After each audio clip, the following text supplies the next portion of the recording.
Good morning. We're grateful to gather on this sunny morning, both in person and online, as the Unitarian Universalist Society for a time of music, inspirational words, reflection, and connection. I'm Peggy Garrigus, Director of Congregational and Community Engagement, and also your Zoom host for this morning. If you're visiting our service today, welcome. We hope you find the service meaningful. If you're visiting online, I will put a link to a visitor form in the chat if you want to let us know that you have visited. If you are here in person, I would invite you to either turn off your phone or else both silence it and put it in airplane mode so that it doesn't interfere with either our service or our Wi-Fi network. As Unitarian Universalists, we don't all believe the same things, but we claim 6 sources for our living tradition. One of those sources is words and deeds of prophetic people, which challenge us to confront powers and structures of evil with justice, compassion, and the transforming power of love. This morning's service will focus on that source. And now over to our minister, Reverend Diana Smith, for the call together.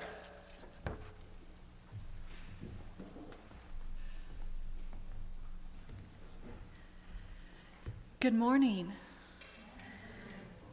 I'm Reverend Diana Smith. My pronouns are she and her, and I am the minister of the Unitarian Universalist Society, and it is wonderful to be with you all this morning. In these times of change, it is so important to be together, to come together as a spiritual community, to gain the sustenance that we each and all need, and to help nourish each other. As members of a covenantal faith that expresses our core value of love through how we agree to be together and to support each other, it is good to come together and to affirm that even when we cannot all be together in body, this congregation remains strong and connected. To affirm that we have faith and hope in this congregation, in each other, and in the ways we continue to grow together during the challenges of life. And to affirm that wherever any of us is on our life's journey, whether we come to worship with joy in our hearts, weighted with burdens, in need of rest, or searching for people to engage in the struggle with us, we are glad, and this congregation is glad that we are here. Today, we begin our service exploring the sources with the words of one prophetic person, Septima Clark. A pioneer in grassroots citizenship education, Septima Clark was called the mother of the movement. Born in 1889, Septima Clark taught in black schools in South Carolina for 40 years until she was fired for being a member of the NAACP. After discovering a Tennessee school that featured integrated workshops on citizenship and civil rights, she began to teach literacy there, educating black students about citizenship law and civil rights. That school was Highlander Folk School, and one of her students was Rosa Parks, who helped launch the Montgomery bus boycotts. After the state forced Highlander to close because of its work, the Southern Christian Leadership Conference and Reverend Dr. Martin Luther King Jr. invited Septima Clark to continue her work in Georgia. The citizen school model that she started helped fill educational gaps left by segregated school systems that made black students the last priority. Although she struggled with men in the movement not respecting women's leadership, she kept leading education at the Southern Christian Leadership Conference until 1970. Remember, she was born in 1889. And so we begin today with words from this mother of the movement who said, "I have great belief in the fact that wherever there is chaos, it creates wonderful thinking. I consider chaos a gift. I just tried to create a little chaos." And so with that note, let's join our voices in singing The Fire of Commitment, which you can find in your hymnal if you grabbed one, or will be shown on our slides. If you're at home, I hope you join us in singing too. And now, please rise in body or in spirit.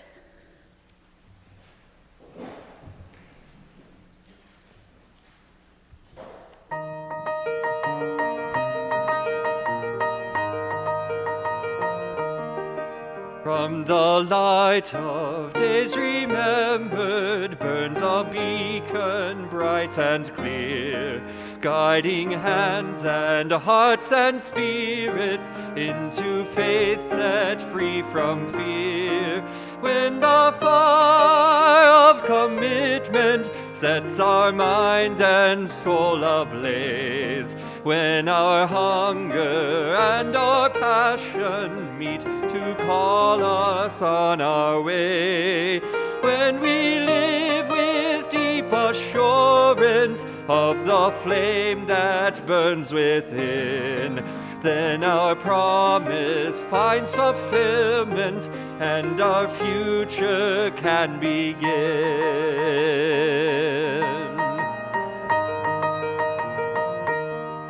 From the stories of our living rings a song both brave and free, calling pilgrims still to witness to the life of liberty.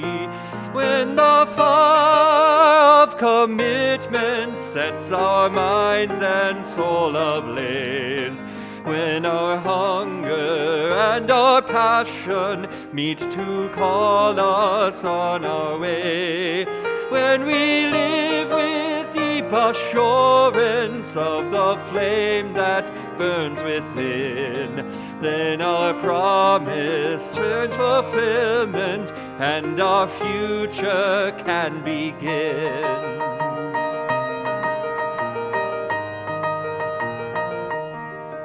From the dreams of youthful vision comes a new prophetic voice, which demands a deeper justice built to our courageous choice.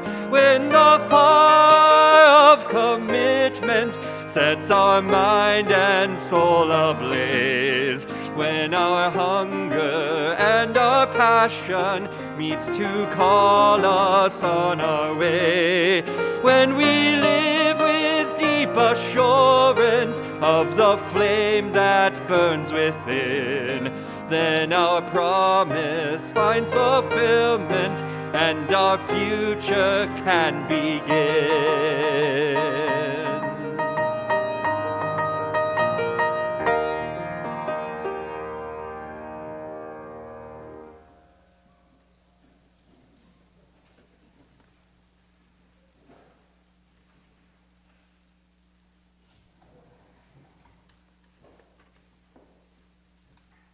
Good morning. I'm Margaret Kinsman, your worship associate this morning. As Unitarian Universalists, we light a flame within a chalice as a symbol of sanctuary and safety, to unite us in our worship and to remind us of our ongoing search for the light of truth.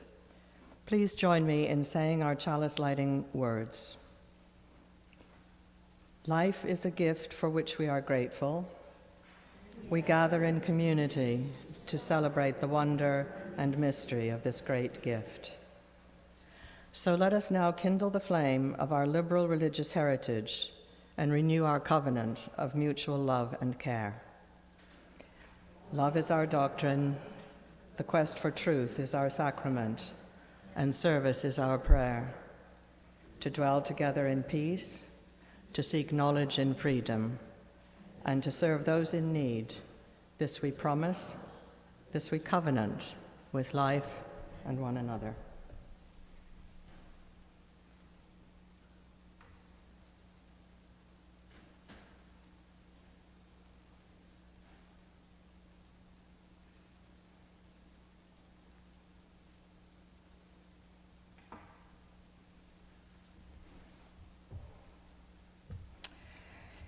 Each week when we light a candle for justice and healing, we hold space for our understanding of interdependence, that our liberation is bound up with every other person's liberation, and our feelings of rage and heartbreak over the ongoing pandemics of illness and racism, the devastation of climate chaos, and the waves of trauma washing over our world.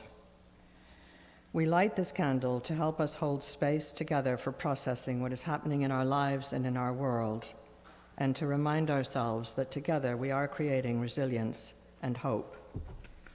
We light this candle that we may not be numbed or lost to injustice, devastation, illness, and trauma, but rather find strength, courage, and love together to continue engaging with the struggles for liberation, justice, and healing. Today, as we light this candle, we're particularly mindful of the situation in Myanmar, now entering a second year under a brutal military regime. The people's continuing resistance and mass opposition are targets of the ruling junta, as are foreign correspondents and local journalists. After I light this candle, let's hold a time of silence to listen to our hearts and bodies, or perhaps to lift up prayers.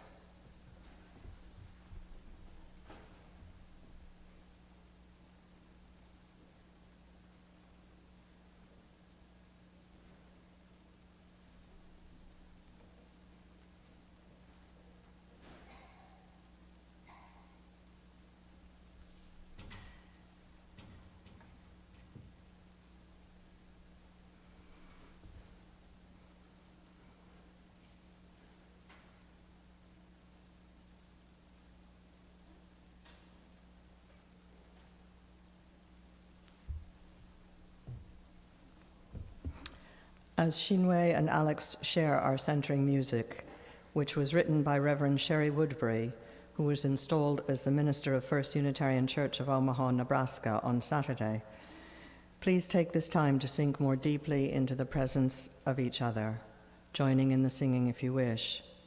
If you're online participating in the service, please feel free to use the chat to let us know that your chalice is lit. So this is a new centering chant for us. So we'll sing through twice. The first time you may want to just listen. I'll invite you to join on the second time through.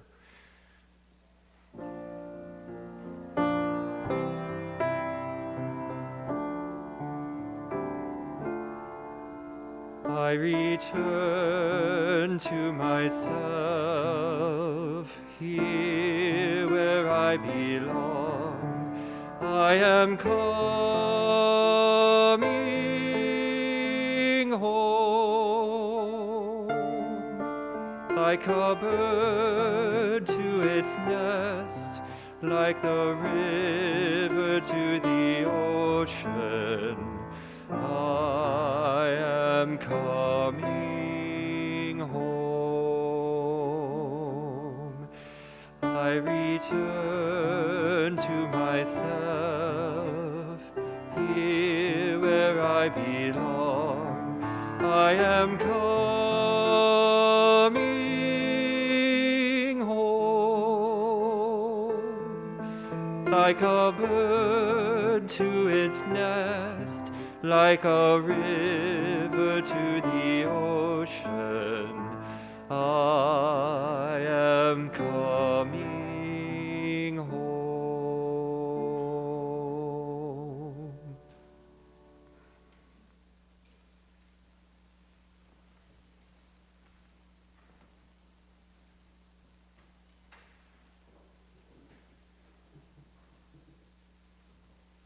Today, I want to tell you about two famous Unitarian Universalists. A long time ago, in the 1830s, that's almost 200 years ago now, a girl named Clara learned how to live out her Universalist faith, which centered the ideas that God is love and that all lives are precious, by caring for her brother after he had an accident. When Clara grew up, she became a teacher. She was such a good teacher that she was asked to start a new school. But she was told that she'd only be paid half of what a man would be paid, and she would be made an assistant. Now, Clara knew that wasn't fair treatment, so she moved to Washington, D.C. to find more fair conditions. But it was then that the Civil War broke out.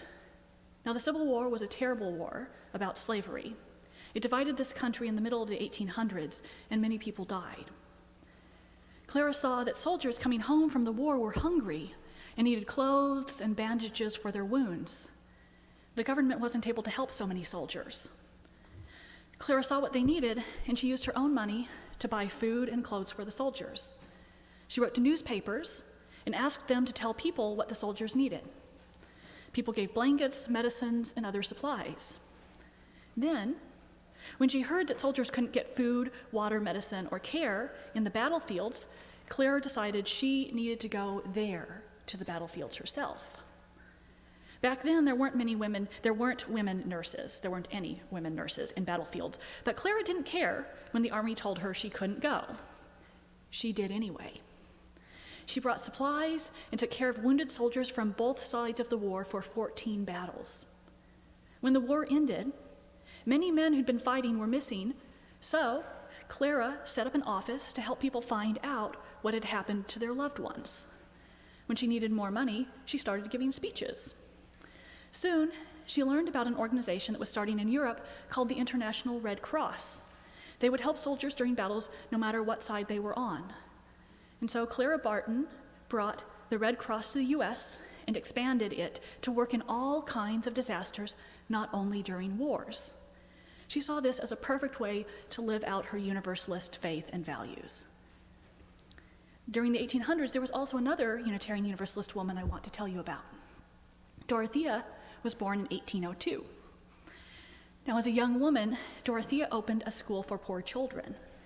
And she also heard a famous Unitarian minister, Reverend William Ellery Channing, preach about how God was love. We are all part of that love, and we are called to show that love to others.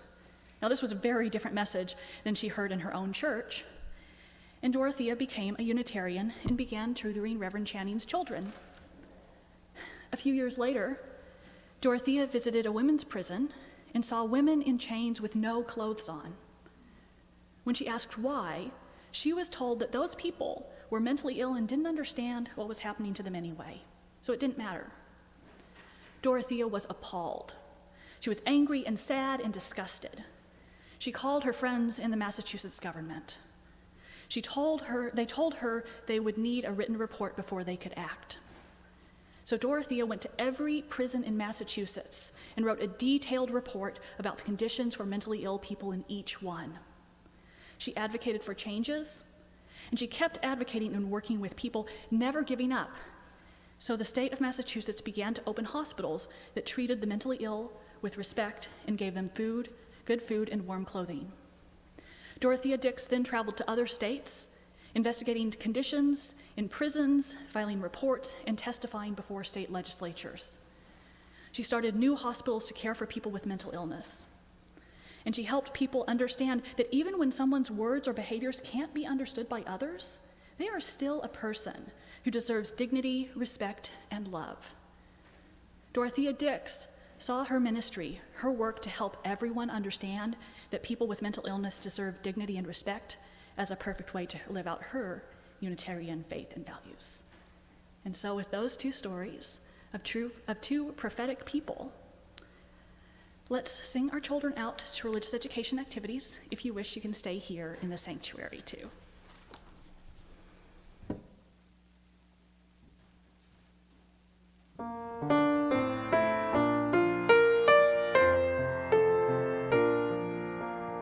Go now in peace, may love guide all your ways. Beauty be the blessings of your nights and days. Truth on your lips and kindness in your deed. Faith to follow where the human spirit leads.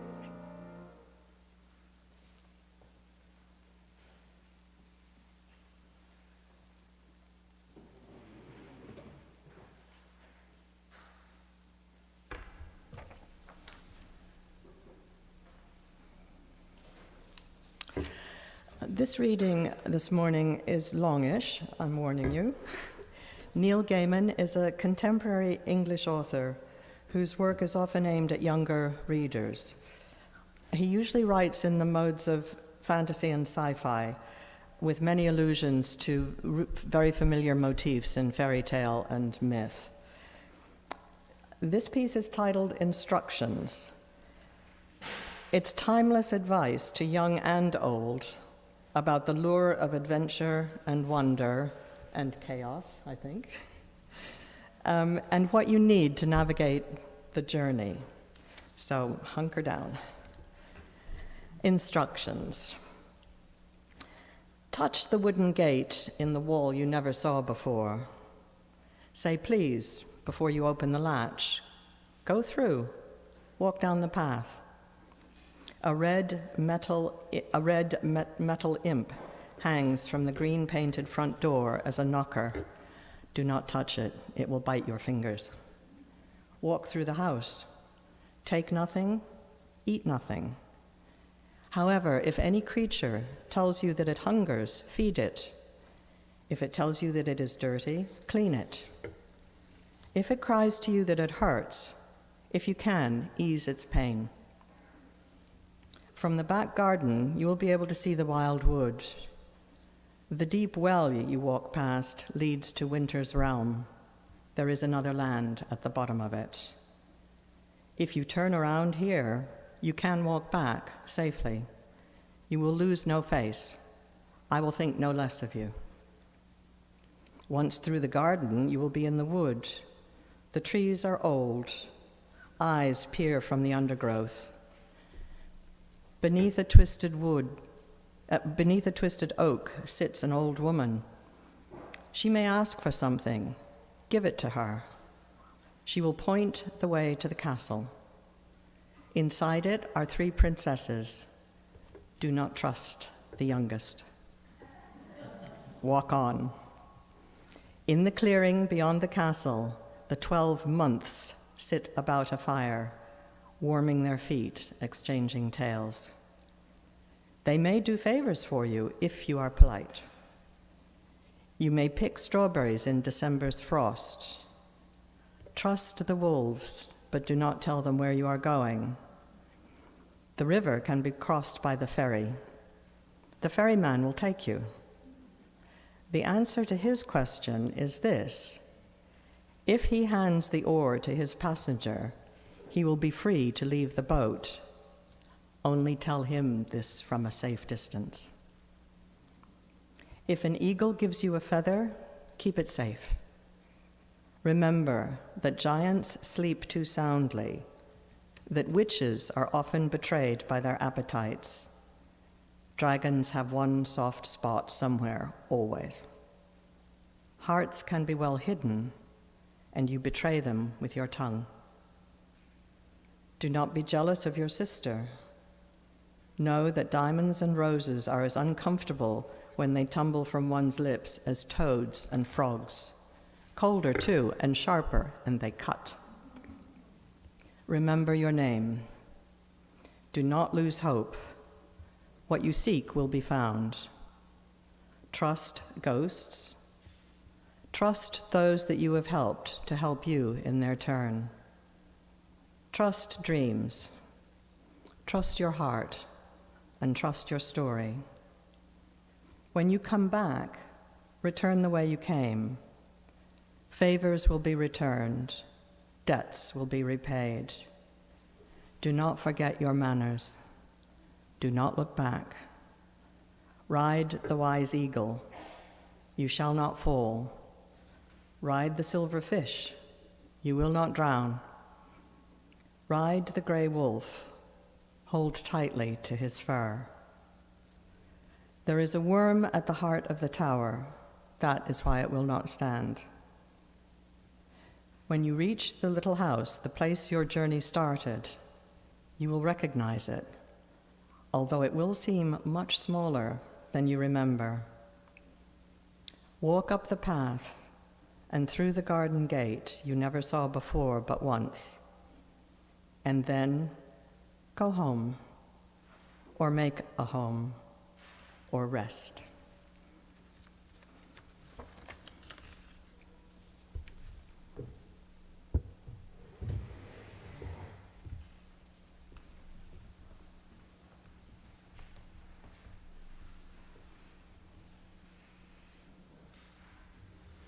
And now, with that mysterious reading in our hearts, I invite you into a time of meditation, contemplation, and prayer.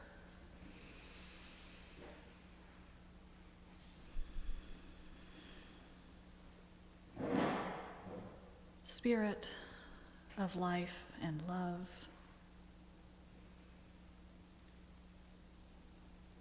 We come here today from many places, holding much in our hearts.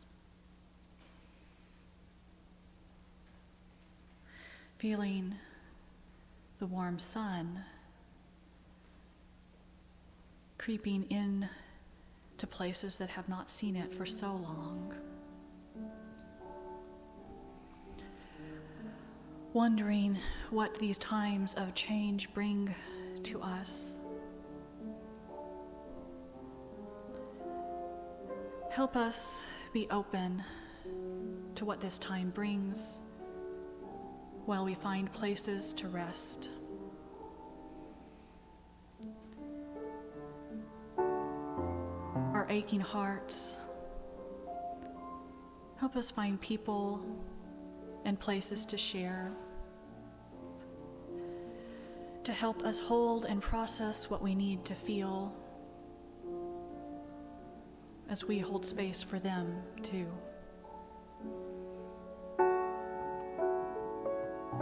Time of springing forth, of new life, wonder and marvels. Help us open space in our hearts and in our lives for joy, curiosity, rest.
Okay, there we go. Mike's back. Yes, a sigh in relief. It happens. We're good. The people that I've introduced today, Clara Barton and Dorothea Dix, two Universalist and Unitarian women from the 19th century, and Septima Clark, a teacher and community organizer from the 20th century, might not be the people you first think about when you think about the words and deeds of prophetic people, which challenge us to confront powers and structures of evil with justice, compassion, and the transforming power of love. So often, if we're thinking about prophetic people who led movements for love and justice, we think of figures like Reverend Dr. Martin Luther King Jr., Mahatma Gandhi, and Archbishop Desmond Tutu. Or we think of writers, orators, and artists like Audre Lorde, Nelson Mandela, Reverend Theodore Parker, Ralph Waldo Emerson, Rabbi Abraham Joshua Heschel, or Reverend Howard Thurman. Now, these are certainly some people that I think of. Who are people you think of? And one of the wonderful things about prophetic people, those people who challenge us, who counsel and provoke us by their words and examples to confront evil and wrongdoing, to live into love, justice, and compassion, is that as a community, we have many different prophetic people who spring to our minds and our hearts, and some of them well-known, some of them less so, some of them from long ago, and some of them from today. What's more, the prophetic people who come to us are likely to change over time and with the seasons of our lives and the world. One of the things that stands out to me as I reflect on the prophetic women who came to my mind as I prepared for this service today is that they all were told that they couldn't do something, but they found ways to do it anyway. They were all confronted by systems that said that they couldn't do the work that they were called to do or be paid fairly for it because of gender or race. And as they all were confronted with systems of injustice, not only the ones that affected the work that they were told they couldn't do, but also the ones that created pain, suffering, and injustice in the wider world, they did not stop. Rather, they found a spark of courage to work for what they knew was right. They looked at the chaos around them, and they found inspiration and even ways to use that chaos to stir up the system and create the change that was needed. They nurtured sparks of compassion and courage into fires of change that could confront structures of evil with justice, compassion, and the transforming power of love. What's more, these three women didn't act alone. They knew that one person can be a force for change, but they also knew that they can only do so much. They can only change so much. They knew that individualism, that lone figure on a hill changing everything, is a myth. And so they organized. Clara organized the wider community to support people returning from war. She organized people to create a new organization defined by compassion rather than political lines. Dorothea organized legislators and activists to begin to recognize that people with mental illness are people who feel and deserve to be treated humanely. She organized groups to create new hospitals. Septima organized citizens to learn and to vote and to organize each other. She organized groups to create new programs to extend these programs farther and create greater systemic change. These three people knew that they could not do this work alone, that they were part of groups of people that were needed to create change, and they used the power of community. They also knew that they could not do everything to create the changes that they saw were needed. And so, through trial and error, and through learning and listening and collaborating and creating community wisdom, they found a role and helped other people find their own roles to create the great changes that continue to affect our lives today. They looked at chaos and found the inspiration and the power to create change in it. Because when a system is unhealthy, sometimes it needs a little more chaos to shake it up, to agitate it, and to help create the change that's needed. The words and deeds of prophetic people are not calming. Confronting systems of power and oppression, even when it's with justice, compassion, and the transforming power of love, is not peaceful, and it is not quick. It takes time to change systems and structures. Much the way a river makes a new path, or the way a meadow transforms into a forest, it takes gradual wearing away, even as it also takes stirring up in moments of more rapid change. And it takes the power of people working in accountable relationship with others, with the communities who are calling for change. Septima, Dorothea, and Clara were each in accountable relationship with communities that were affected by the oppressions that they were working to change. They spoke with those communities about what they needed, what they wanted to have happen. When things went well, they celebrated with their communities of accountability. When they needed to figure out new strategies, they worked on those with counselors, including with community. And when they messed up, as everyone does, when they messed up, as well as when things weren't going the way they wanted and needed them to, they held their grief together with each other and figured out what comes next with those communities. Now, you may notice that this ties in with some of the ways that we're beginning to talk about our justice-making work and the ways that we're talking about in working to build community here at UUS. The proposed 8th principle, which you can learn about in an informational session in the conference room or in an online coffee hour breakout room after the service today, and which Reverend Sunshine Wolf will be preaching about next week, talks about creating beloved, diverse, multicultural community through actions that accountably dismantle racism and other systems of oppression. This also ties in with ways that we're talking about reinvigorating the rest of our justice work and our congregational connections as we discern who this congregation is here in this new place and now in this time. And this ties in with a new team that I'm just beginning to organize, a radical welcome team. This team will work on preemptive radical welcoming. You may remember working with C.B. Beale last year on preemptive radical inclusion. This team will work on preemptive radical welcoming at UUS for people with marginalized identities. One of our first pieces of work will be reinvigorating our welcoming congregations and trans inclusion work in the midst of a very, very difficult climate in Iowa. We'll also be working on how we live into our 8th principle work. If you're interested in being part of this team, please let me know. Now, one of the other lessons that Dorothea, Clara, and Septima show us with their prophetic lives is that challenging and changing structures of oppression and doing it with love and compassion changes you. As Neil Gaiman wrote in the poem that Margaret read, when you reach the little house, the place your journey started, you will recognize it, although it will seem much smaller than you remember.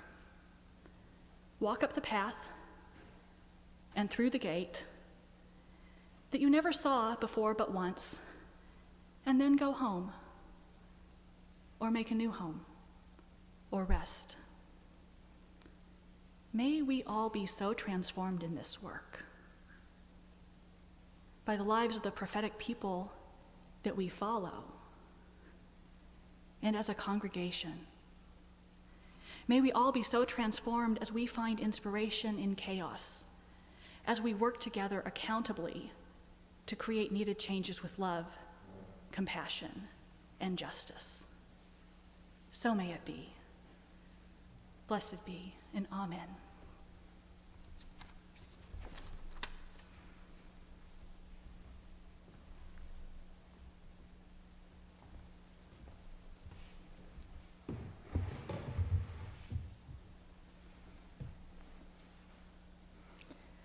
How we give, what we do with our lives, our time, and our resources is a reflection of our values.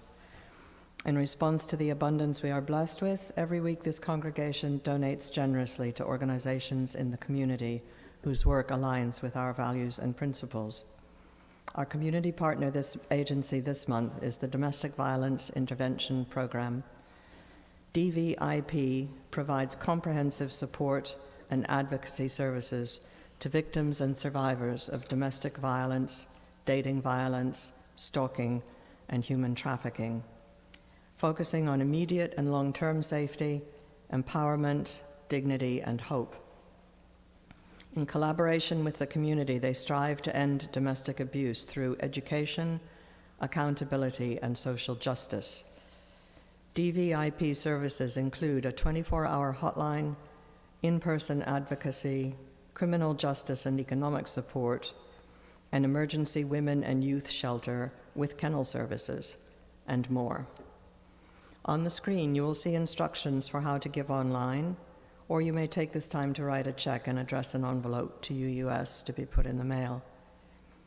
If you're attending this service here in the sanctuary, you can give online, or there is a basket for checks in the atrium. The usher can help you to find it after the service.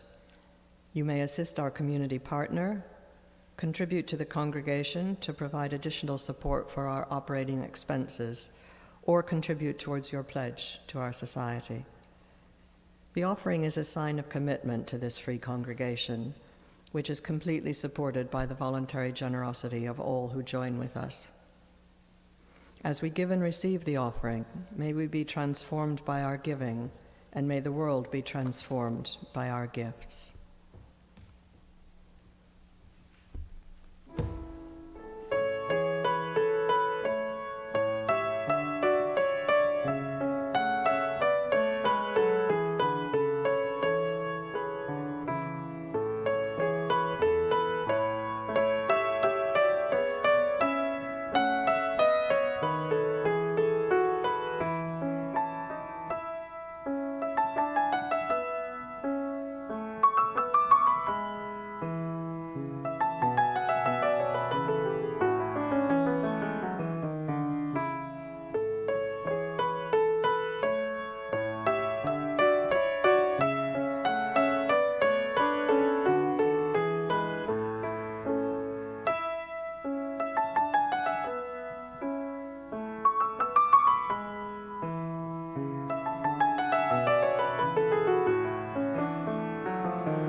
Thank you, Xinwei, and Beethoven. Nurturing gratitude and how we understand and express interdependence is part of how we live into our Unitarian Universalist faith. May what has been shared today help us more fully affirm our interconnection and live into love and justice. Immediately after the service, we will have time for all to join in conversation and community online. And now, to close our service today, we will sing When Our Heart is in a Holy Place. If you're at UUS, please sing softly into your mask, hum, or move your hands or body with the music. And if you're at home, feel free. Alex and Xinwei, thank you. I invite you to rise as you like.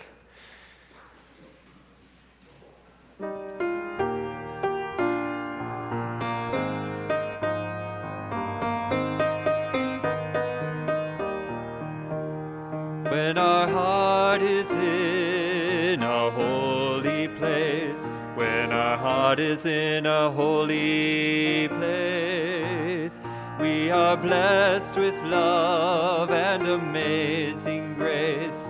When our heart is in a holy place, when we trust the wisdom in each of us, every color, every creed and kind, and we see our faces in each other's eyes, then our heart is in a holy place. When our heart is in a holy place, when our heart is in a holy place, we are blessed with love and amazing grace. When our heart is in a holy place, when we tell our story from deep inside, and we listen with a loving mind, and we hear our voices in each other's words, then our heart is in a holy place. When our heart is in a holy place, when our heart is in a holy place, we are blessed with love and amazing grace. When our heart is in a holy place, when we share the silence of sacred space, and the God of our heart stirs within, and we feel the power in each other's faith, then our heart is in a holy place. When our heart is in a holy place, when our heart is in a holy place, we are blessed with love and amazing grace.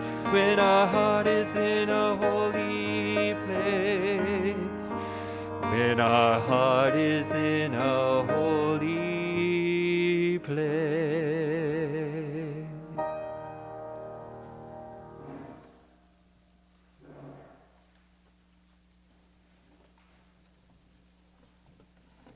Beautiful. Thank you. Please join me in the words for extinguishing the chalice, and stay standing or be seated as you like. We extinguish this flame, but not the light of truth, the warmth of community, or the fire of commitment. All these we carry in our hearts and in our minds until we are together again.